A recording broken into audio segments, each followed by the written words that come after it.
Episode 2 of the 2023 Scuffle for the Shovel. We're in Concord, North Carolina, as we make the inaugural tournament of the 2023 AKT season. This is a 1v1 tournament, and today we're going to fill out that championship bracket. We're going to have to eliminate somebody, and we're going to see how those seedings go. So I am Stu Gander. With me, Sven Heikus. Sven, we set the bracket today. Or I guess we could set the bracket in this episode. What are you thinking? I'm pretty cold, Stu. It's a little chilly out here. Yeah. I'm excited though. We get to last few qualification rounds. We get to seed everybody up and let's see who our winner's going to be, or at least who our seedings are going to be getting into bracket play. So it'll be good. Yeah. And might I add, not just cold, but windy as well. Not a trifecta. What's it? Exacta. The exacta. Yes. For months. Yes. So here's our standings as we enter the fourth round. Dan Corey undefeated on the day. I think we saw that Dan Bob matchup in round 2 maybe. But this one we are going to have Lee Northrup, the current 8th seed, and he's right here out of Charlotte, Queen City Kubb. And he's going to be taking on Bryant Cook, who's playing, I believe, in his second Skuffle. He's currently the 7th seed, also from here in Charlotte. So this one, the person who wins this one is going to be in really good shape to make the bracket. And the person who loses this one, this is kind of like an early bracket play. This is the winner here is going to be in good shape, and the loser is going to be in bad shape. I wonder if Bryant's intimidated by that baseball bat that Lee's yielding in the... It's pretty solid, isn't it? Woo! He looks like he's serious. Lee's got the baseball bat, Lee's got the Viking cup, and Lee has the toque, I believe that's called. Is that correct? I think so, yeah. Yeah. He's intimidating. Yeah. He's also got the sweet grill over here, where every year he grills up bratwurst for everybody, which is always great. Yep, much appreciated. Yep. Well, it looks like Brian took batons, I guess. I don't know. Bryant. Yeah, I was going to say Bryant. Yeah, it looks like he took batons, and he looks like he was saying that one moved about 4 feet. It looked like it did. That one was a little better. But that's the issue. I mean, you can see the kind of the tassel blowing off of Lee's Viking horn. Sometimes that's exactly what the wind's doing. It's like nothing, something, nothing, something, nothing, something. What do you do? Yeah. Halfway through, it's going to blow or it's not. That was a nice shot, but I'm sure it's like strobe light wind. It's kind of on and off, on and off. Exactly. We're in the disco of wind here. That's right. Disco wind. Disco wind. It's like Studio 54 of the wind. Things are gonna get nuts. I kind of feel like we need to come up with something that disco wind is. Like there has to be something in Kubb. What, like we're like, 2 out of 3 is a meatloaf. Mm-hmm. I feel like there's something that we should be like, Lee gets the disco wind. Nice. He solved it there finally. It's just gonna be tough. Nice, 2 in a row. Yeah. I mean, you could almost call that a meatloaf. 2 out of his last 3. Yeah. It's a Sven loaf. We'll call it a Sven loaf. Yeah, it's still a Sven loaf. It's not a disco wind, I'll tell you that. No, but 2 out of 4 is a good start by Lee. Yep. So Lee is Lee's been around playing Kubb out of Queen City for a long time now. He's got his name on the mini shovel like, I don't know, 3 times or so, I think.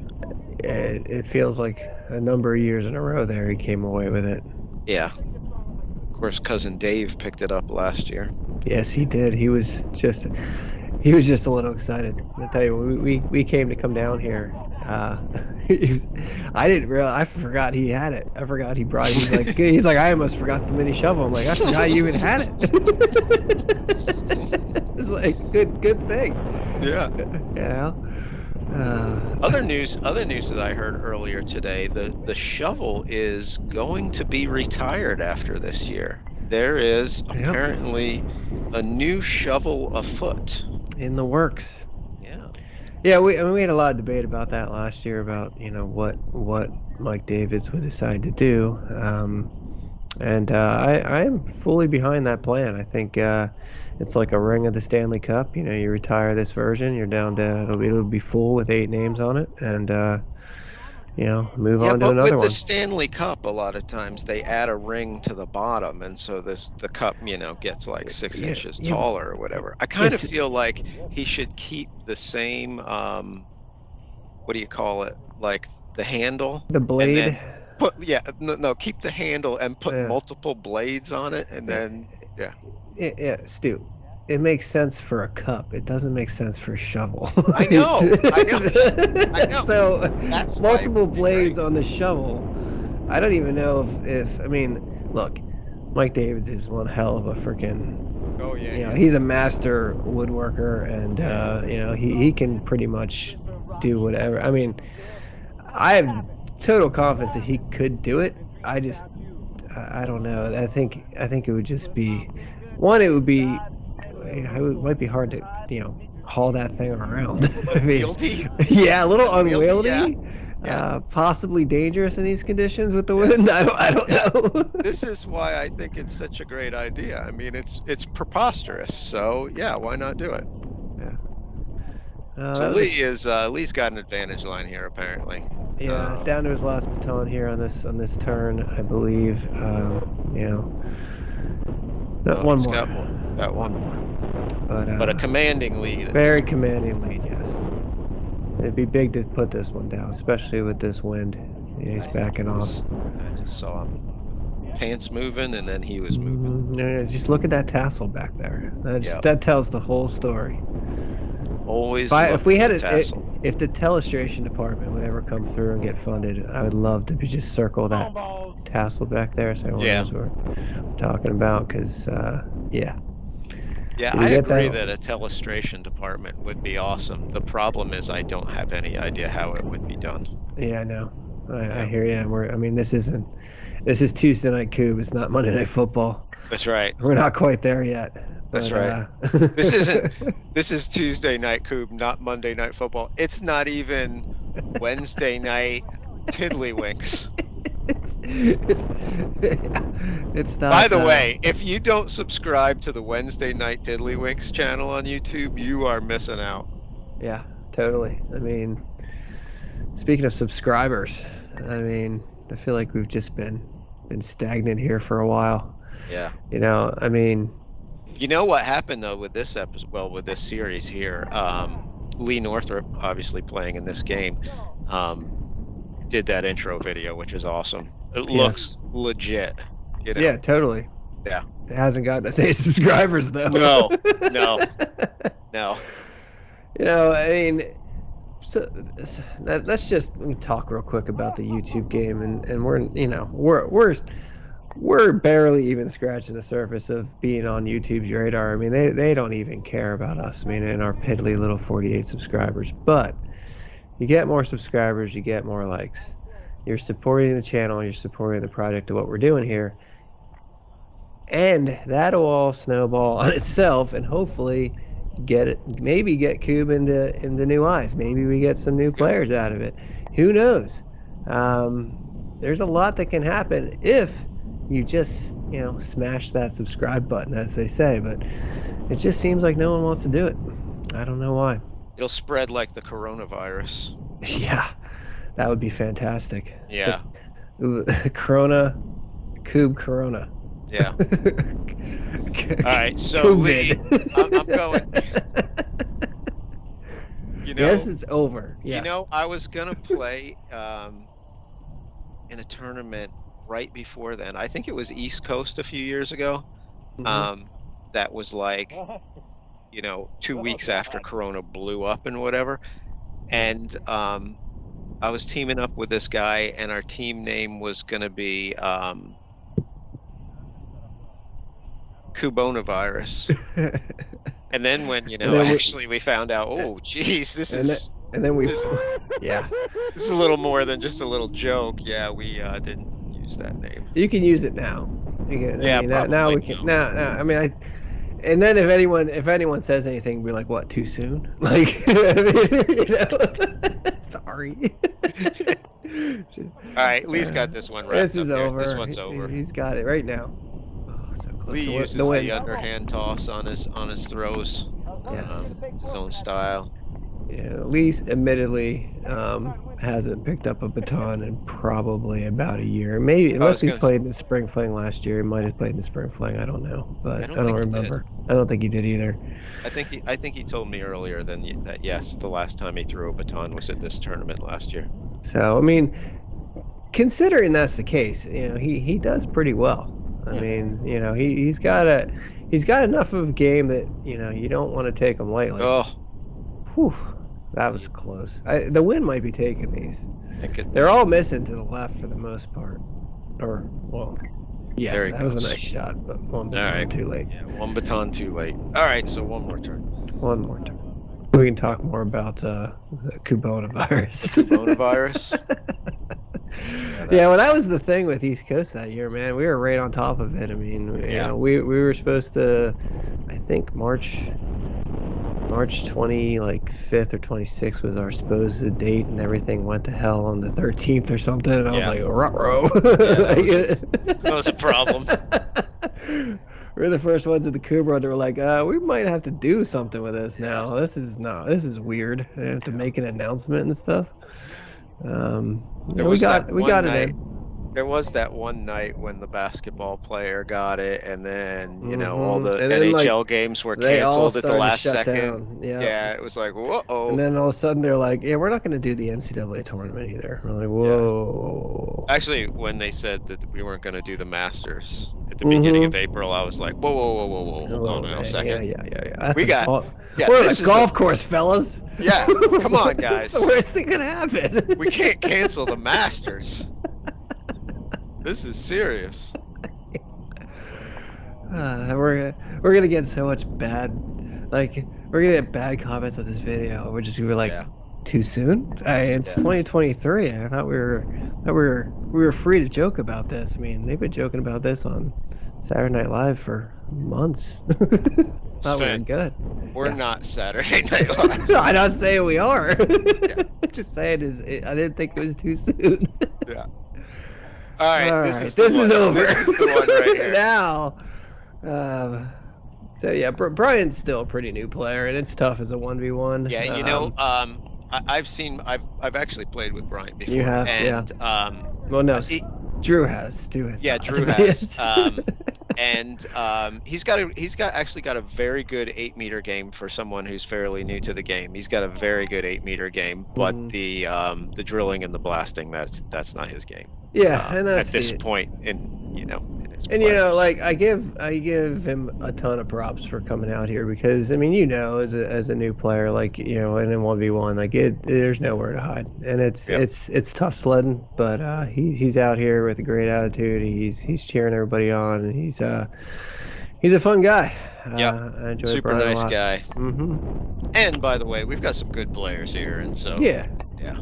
Nice. So so Lee picks it up, and Lee is going to that. I don't know if that guarantees his position in the bracket, but it gets him pretty close, if nothing else. He actually never took a 4-meter shot, which is interesting. He always had a line. Yeah, so let's just say there weren't any K scores this time. No. So Dan Corey continues.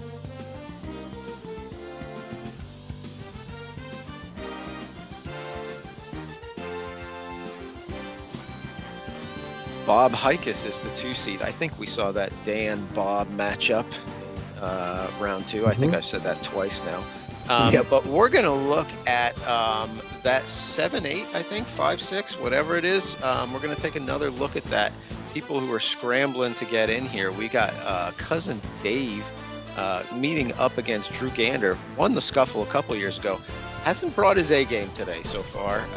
He actually 2-2 game record, but he had a bye the first round, won his second game match, and then lost to Bob Heikes and Mike Davids in rounds 3 and 4. So he's on a 2-game losing streak right here. Going up against Cousin Dave. Cousin Dave's been playing well. We talked about it earlier. Yep. And, it's not like those 2 losses are bad losses, but you got to get off the schneid at some point here to try to get a decent seeding, I think is what Drew's got to be thinking. Yeah. Dave's going with the intimidation here. He's got the guns out. Yeah, that's an interesting move. It's not warmer. No. Frankly, it feels pretty cold still. Yeah. I don't know what time it is, but this is about as warm as it's going to get all day. I guess that's the other way to look at it. Yeah, no, it is. I mean, it is not. What is this, round 5? Yeah. Right? Yeah, this is round 5. Final round. Yep. So it's, around 1:30. Yep. And of course, we have to wait for everybody to get their drinks because they've left them on the other side of the pitch. What happens every time. Yeah. Yep. And here we go. Yep. Let's do it. That one moved. Yeah. We don't have the convenient tassel this match to see a nice shot there by Drew. Yeah, we don't. But the wind is coming from the soccer goal over there to us cross pitch. Hefty at times. Definitely. Dave and Brian West over there on the same side. Yeah, it could be entertaining. AKA the wall of sound. That was a good-looking shot there by Dave. Thought he had it. Another good one. But as you notice, they're missing to his right, our left. Yeah. It is. It almost feels like, as much as you don't want it to be, that at times at least the first 8-meter shots is kind of like a fact-finding mission. You're like, all right, so what is this going to be doing now? Yeah, and will it be consistent? Yeah, well, I threw it 6 inches outside last time. Let's try that again, see what happens. It is. It's not easy. And one of the keys I think for this whole day is really just it's more of a test of the mental game than anything. It's just that not get frustrated, just keep throwing your best shots out there and just try not to get too frustrated about it, because it's out of your control. All you can do is try to make the adjustment. The camera's shaking a bit. It was just shaking a bit a second ago. And now Drew starts with the 2 out of first 3. Still two there. Yep, that's a great turn. Yeah, yep. Anytime you're getting multiple today, you're doing really, really well. And I don't care how many shots you have at it, 5 or 6 or 4 or 3, whatever it is. You're getting 2, and you're doing well. Dave with his newfound drilling prowess. See how that turns out this match. That's pretty. That's a nice one right there. Yep, that'll work. That dog will hunt. Yeah. That easily could be a triple. Oof, we gotta hit it first. That's where Dave's downfall can be. They're beautiful. 3 with 1. He had it. Still hit his number. For me, 3 with 2 is basically like what I'm looking for at the very least. So you hit it. Sucks to throw one away, but threw a nice 3 with 1 there, and then gets an 8 on the boot. Yep. Turned it into a good turn. He's on the board. That's right.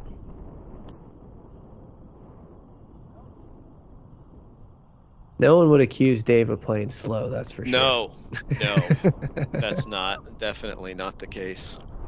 Dave doesn't do anything slow, does he?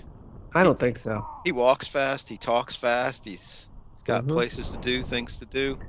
It's the drummer in him, I think. He's just keeping time. Keeping time, yeah. Just always keeping time. Little 120 beats per minute step right there. Well, let me tell you, if you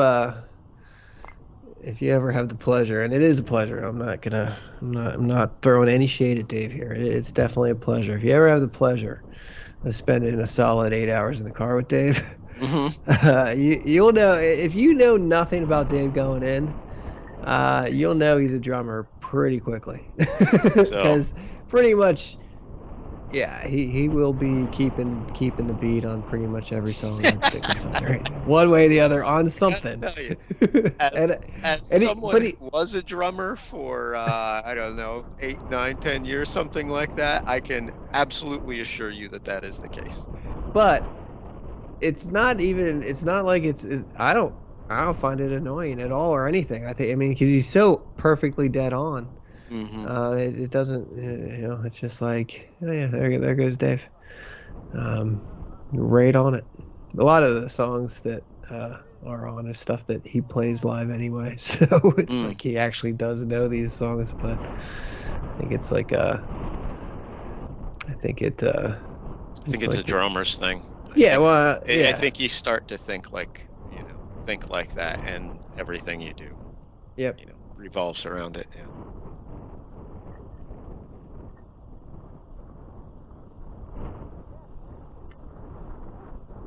Man, he's drilling well. I was going to say, he's throwing darts. I know. I mean, just sitting there. And he has a nice cut. Little mistake there, but that one could have blown in. I mean, that you never know. Like when people make mistakes like that today, it's like, yeah, but the wind could have taken that a few inches. I mean, it could have been a good shot the shot before, and then the wind picks up, and next thing you know, you're clocking one off, and you can't. Oh, beautiful nice shot. Triple. He's still gonna get to 4 with 2 if he hits this. Beautiful. Big time. And this efficiency out of Dave is what takes you to the next level. Yeah. And then he hits the 8. I mean, that's just a gorgeous first 3 batons. Gorgeous. Oh, and he clips another one. What a turn. He's going at least meatloaf to start this. Oh, beautiful. Sven That's a Sven loaf. Yeah. Oh, fantastic nice turn. Really Absolutely. Nice turn. Like, that's a high-level turn in any conditions. Yep.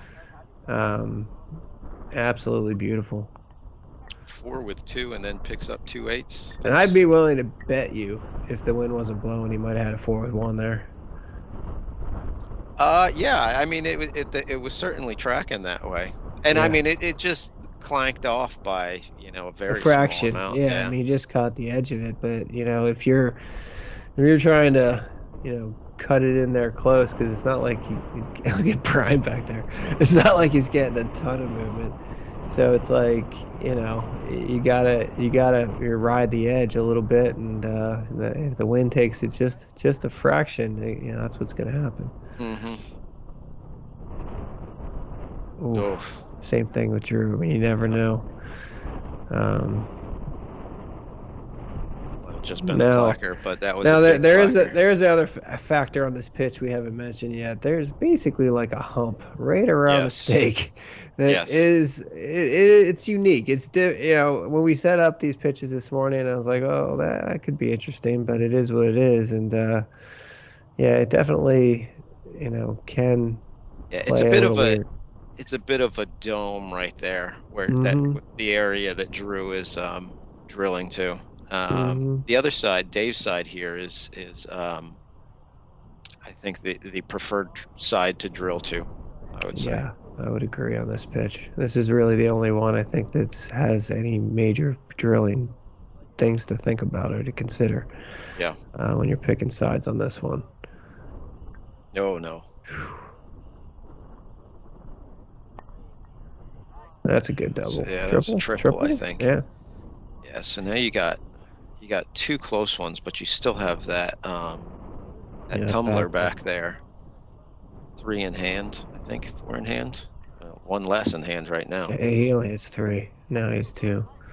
Nice. Oh, that was a nice double. That's huge. No, he did. He just It's also hard in 1v1s to know what people do with managing their batons and where they are. Like some people like take 2, 2, 2. Some people take 3 and 3. Some people, whatever. So. Oh, so that's going to be an advantage line. Not a great advantage line, but yeah. And then you have Bartlett back there shoving him in his pouch, so you never know where he's at unless you're keeping count as he throws them. That's right. Well, that's not a bad line, though. Pants. Did you ever think you'd see that? Nick Bartlett wearing pants. Especially after last year being pretty cold with that impending snowstorm coming. He was in shorts last year, but he was in shorts in 2018 when it was cold like this and windy. I think it was colder in 2018. I feel like it was too. Maybe he's just getting older. And the wind was blowing harder, I think. Yeah. But today is probably the second coldest one ever. I don't know. Yeah. I don't think this tournament has ever happened on like a 60-degree day or anything like that. So. No. So big penalty there by Dave. Oh, I wasn't even paying attention. Because that line, we don't have Andy Dufresne up. Well, we will in a second. But if the graphics is not, if they're not sleeping. So like that, the I guess you call it an advantage line that Drew gave is not a big deal. Like that's not a big one. I mean, that thing rolled all the way back there. It's not like Dave's getting a huge advantage here. Yeah. Interesting placement by Drew though. With that slight line. Yeah, it was a great shot. With that slight line, giving him this shot. Dave doing the Cantwell by going with the Andy Dufresne first. I think his thinking there is to try to double off the other one if he could. And now he's like, all right, let me just get this first. And now. So, I questioned Drew's placement, but then he blows two at it. So it was fine. Yeah, cleans it up, though. Cleans it up and gives him a shot at a baseline still. Yeah, way over. Yeah, a little strong. So the the problem with that tumbler is it's not a very good distance for anybody. No, and that's like why about 7 meters. And that's another reason why, like when Dave takes the line to go after the 8 meter after the baseline, and like, well, is that a good decision or not? I mean, that's a tough shot. Yeah, they're hopping on him now. I was gonna say every one of them so far. Also, and another one. some of that. Yep, hands are up. Some of that can be the wind can blow because it's not always straight from the side. There's times where it's blowing off the corner towards the camera. Yeah. And that can push the Kubb straight down and cause some of that too. Just depending on what it's doing when you're blowing, it's like you have to then throw it flatter than you normally would, so it pushes it. There's a lot to deal with if the wind's moving your Kubbs. And this looks like a minefield, though. I mean, but it's 6 singles out there. This is. But we've all seen Drew drill a lot better than that. So you got to think something's going on. Clearly. That would have been huge right there. That would have been massive. Yeah, because then you pick up the one that's left up front, and all of a sudden you're back at the old advantage line. Yeah, that was a nice shot. Because with obviously where that one was behind the king, it's not like you could take a great angle to try to double anything off. This is going to be. He picked it up. So it pushes him back to the original advantage line after a fairly lousy drill. Yeah. I think I would take that as a win after that drill. I would too. And he almost pulled it off with that double. That thing, I don't know how it didn't go down. It was rocking so hard. It leaned, it pushed, and it didn't go down. Well, the reason why I think it might be blowing a little bit more off the corner right now is because Dave's not having any problems. I mean, there's no hump of this stake, but I mean, they're pretty much doing what he wants. Yeah, he's throwing darts right now. Uh-huh. Think back to the East Coast last year, and again, we've talked about the different Kubbs and all that stuff, but look, that is solid work right there. Yeah, it is. Yeah, so. Yeah, it just depends. When he teamed up with Kevin Bachman, and it was kind of a, nobody. It was all over the place. Yeah. And so, we know he has trouble with the new Kubbs for the new country Kubbs for whatever reason. We blame it on his small hands, but that's just probably more having fun with Dave than anything. I have no idea what it is. But we saw it kind of in the warm-ups for the blasters, same thing. And then, that other edge on the old Country Coupe, the softer edge, seems to suit him better. And these have a kind of a hard edge on them, but I don't know. He doesn't seem to be having any issues with these. Yeah, I actually think these coupes are fairly, of all the coupes that we play with on the East Coast, I think these are probably some of the easiest to drill because they're so heavy. That it's makes it easier, I think. Yeah, they're heavy and they're consistently heavy. They're not like one's light, one's heavy. They're all pretty much the same, but it's definitely, you feel like you're in control of what the coupe's doing for the most part. Yeah. And they do generally do pretty well in the wind, but I've seen them blow. Definitely at Spring Fling last year, they were blowing all over the place at times.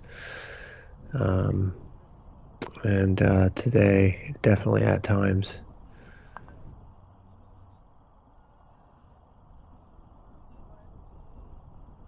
Looks like an okay drill.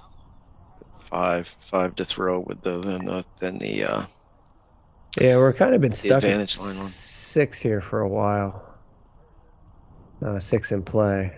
Yeah. Nobody's gotten an 8 in a few turns, and Drew really needs to try to get these 5 and 2 or 3 if he can get that penalty taken care of. Not that penalty. Well, it looks like a penalty, but it's not. That's just that back coupe there. That's hard to see now with the. It is very hard to see.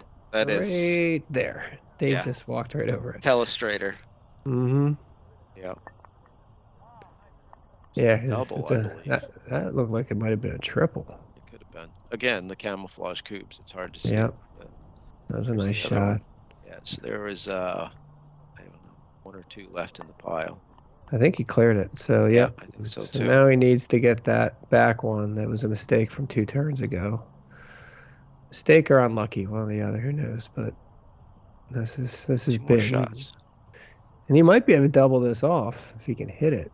Well, Barry just got a kick at premature squirrel. No, got it. Nice. Nope. At least he got the clear, though. So back to 6 in play with no advantage lines. Probably consider that a win with how far that one was out or the tough distance. Yeah, no, he's got to.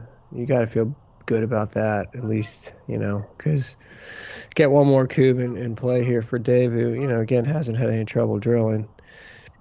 But one more coupe can make a huge difference there. He just blocked himself out. And sometimes that can be tough to get around. That was a nice shot. Yeah. He's making him stick. He's thrown a very flat coupe. That was nice. That one was nice. He's thrown a really flat coupe, don't you think? Yeah, he is. That was a beautiful, little early cut right into the center. That was a nice shot, too. Look at this. Oh, and the neighbor? Did he neighbor that? Yes, he did. Dave Cantwell. Look at that. Wow. Right there. This is some of the best drilling I think we've ever seen at Dave. As far as just, I with these conditions, obviously we saw some good groups out of him at the Blasters. The conditions were ideal, and I'm not taking anything away from him, but these conditions are a little tougher. Yeah. And he is. Look at that. Absolutely drilling the lights out here. It's fantastic. This looks like, I was like, I don't know how you don't give it to him. That's a basket of peaches all day. Because I'm like, that's a 6-1 if he hits this right. Yeah, because Dave's got some power. The big thing, Dave, just don't go over the top. Just don't miss high. Didn't quite get it, but still. Just missed. Looks like he's still got 3. Nice shot. I think Dave has picked up a triple on every turn so far. I think you're right. That is solid work. All of a sudden, he's in the red zone. He's going to have a fantastic coupe for baton, which is important today. If you can clear efficiently and get more shots at these 8s, he didn't hit any of them, but you get more shots, eventually they're going to go down. Yep, he's getting a lot of them. That's I think at least the 3rd triple that he's had when blasting so far. And I'm going to call it right now. I don't think we're going to see many people lose that I don't think we might not see it all day. Somebody that loses the Coups per baton number. Doesn't matter what they do at 8 meter, but if you're, unless somebody shoots the lights out early from 8 meters, I don't think we're gonna see it. Like you win that Coups per baton number, I think you should win. We should win every match. Probably. So we'll have to keep an eye on that going forward because that's just a theory.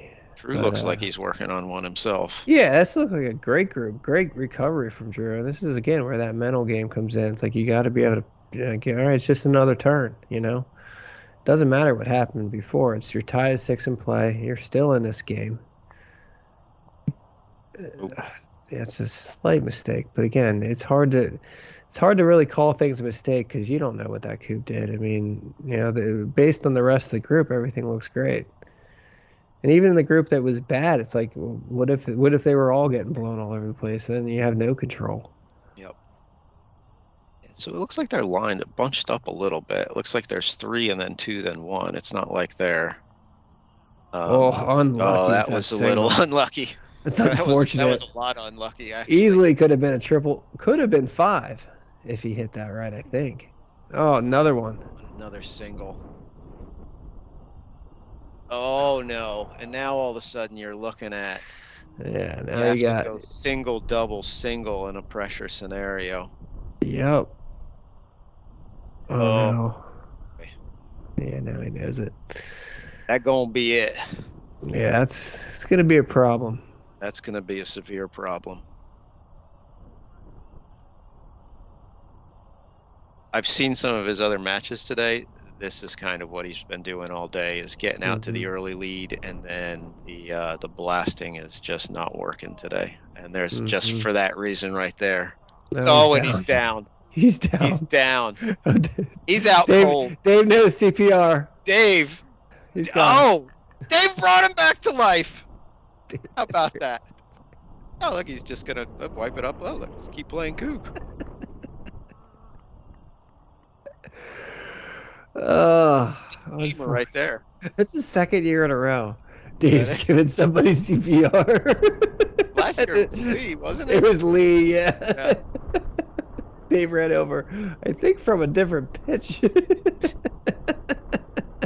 Dave is... A good thing we have Dave here. I mean, he's saving lives, tossing wood.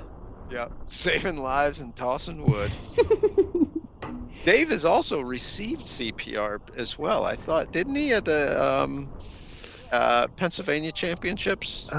He might years have. ago, I think. Yeah. There's a distinct possibility that happened. It's probably where he realized he needed to go get that certification. Yeah, a little ray of hope for Drew here. Dave has to go single. Yeah, he needs one miss to keep this one going. Nice shot there. Drew's running over to get a Kubb in play in case. Yeah, getting close to time. Look at Brian. Did he just get a win? I have no idea. He's certainly celebrating like he did. Looks like he just won the World Cup. And Dave pulls off the win. Nice. What an incredible job drilling by Dave. 1.8. What a great number. Good for him. I told you, man. That's one of the best ones we've seen all day. Yeah, 55% on the K-score, but really on any other day, that would probably be a lot higher if it wasn't for the wind. We're going to jump out now that we're finishing up the 5th round. Dan Corey has the perfect tournament going on so far, undefeated, but Mike Davids has a 2 Kubb lead on him. So Dan's perfect day could end right here. I'm not sure. This could make the number 1 seed in question if how the tiebreaker points work. I don't know how they'll work, but this could be huge because so Bob lost to Dan, but he beat Mike. Mike, he's sitting right around that 3rd seed right now. Yeah. If Mike pulls off the upset here, who knows? It's gonna be tight. Now I know going in, Bob's opponent's score was better, but then Bob just played, I believe, Bryant, which isn't gonna help his opponent's score. Yeah. So he's probably pretty much stuck there. So there's a lot going on here. Yeah. So there could be what happens. And we got a little penalty Kubb action on this one. Yeah, little Andy Dufresne. No Andy Dufresne. And it's not the best group in the world, and I don't know why he didn't pull that post. He's gonna go do it. He's like, yeah, let me just pull that. Yeah, might as well. That looks better. Yeah, that's gonna be 1, 2, 3. I mean, you're gonna need a double in there somewhere, and then. Yeah, I mean his looks like they're. Oof, that's unlucky. That was I was just gonna say that it looked like they're nice, solid shots. But you gotta get one back there. Yeah, now you gotta get something back there. Oh, boy, he took a run at it 3 times. I mean, it was, there was collateral damage every time. It just happened to not be on that Kubb. And that miss was by a hair, and who knows? Again, wind moved it. I mean, who knows? But I mean, everything else looked dead on accurate. So. That's unfortunate, but that's not. I mean, it's not the best line in the world. He still has 2 base Kubbs left. Yeah, and I mean I don't, Only 5 to group out though. Yeah, there's 6. I think. But he left 2. There was 7, and he left 2. So that would leave 6 to throw. Was he baseline clear? Yeah. Okay. The one over there is the penalty Kubb. Oh, so he's got one over 6. Here. Sorry, I thought there was one back at Dan's feet because these Mirage Kubbs with the camouflage. Camouflage Kubbs. You know what I should just do? I should look at the graphics. You could do that too. Be a lot clearer, and that would make a lot of sense. See, this is what I was doing. That's how I came up with the 6. I'm not a genius or anything. I just look at dots. You're a lot smarter than me. Dan with a nice drill. What? There's dots. Yeah. Yeah, that was a nice drill. That's going to be big. So Dan, from this distance, I mean, it's not a slam dunk easy. I mean, it's not like you're up there at the king.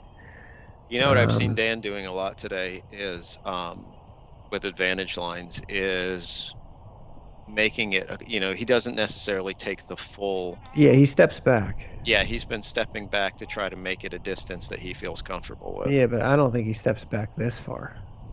Yeah, that's like midway. That seems like it's not midway, but it's definitely looks back there a little farther than what I think he's been stepping. But maybe we're wrong. But you're right. He has been stepping back. In some cases, I'm like, well, why is he taking it that far back? Like he looks like he's back on this one too. Yeah, maybe he's taking a 4-meter shot. That's what it looks like. Oh, yeah, that's a nice shot. Yeah, well, I'll shut up then. So then, what do you think about that? Look, one we have to have something to talk about. So we can question things all we want, but at the end of the day, if it works for you and it works, shoot away, man. Good stuff. Hey, what did he get? 5 with 1. Oh, almost picked up the squirrel. So all of a sudden, Dan might win this thing right here. That was a great drill. Cleared them all up in 2, and now he's got 2 at the baseline. Yep. Nice shot. Yeah. Mike needs a lot of misses here. Yeah, he does. That's not going to happen. So Dan has 2 at the king to lock up after being down 2 Kubbs and having his opponent being baseline clear. Now all of a sudden he's got a chance to win this and keep the undefeated day going. And he does. Dan Corey 5-0 on the day. That's a big comeback. Bob Hikus defeated Bryant, so we talked about that. And Brian West did knock off Nick Bartlett. So here are our final standings, and here is the bracket that it creates. Dan Corey, Brian West, Mike Davids, Lee Northrup, Dave and Nick, and Bob Hikus, Drew Gander in that 2-7 That's a juicy 2-7 matchup there, Stu. That's juicy. The last 2 champions in the quarterfinals? Yeah, that I don't know if anybody was expecting that one in the quarterfinals. That was, of course, a semifinal matchup last year that I think went 2-0 to Bob, but Drew picked up the one and only Super Turkey. Yes. And somehow Drew lost on a Super Turkey to open, which is crazy. Yeah, got a Super Turkey, and then I think nothing the rest of the time. So, yeah. Fortunately.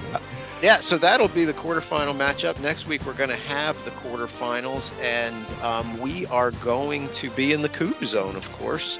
Nice. We'll be getting updates. We'll have a featured match. We'll maybe try to jump around to a couple other matches. We'll be getting updates from all of them. So yeah, that kicks off next week, bracket. Did I see the satellite truck pull up? I thought I saw that we might be at some point deploying a satellite department. You heard correctly, my friend. Cool. So yeah, we're gonna have some satellite department action coming up. So yeah, it should be awesome. So Nice. yeah, so tune in. Oh, thanks for blah blah, all that stuff. Tune in next week. Bracket play kicks off. Bazooka. Bazooka.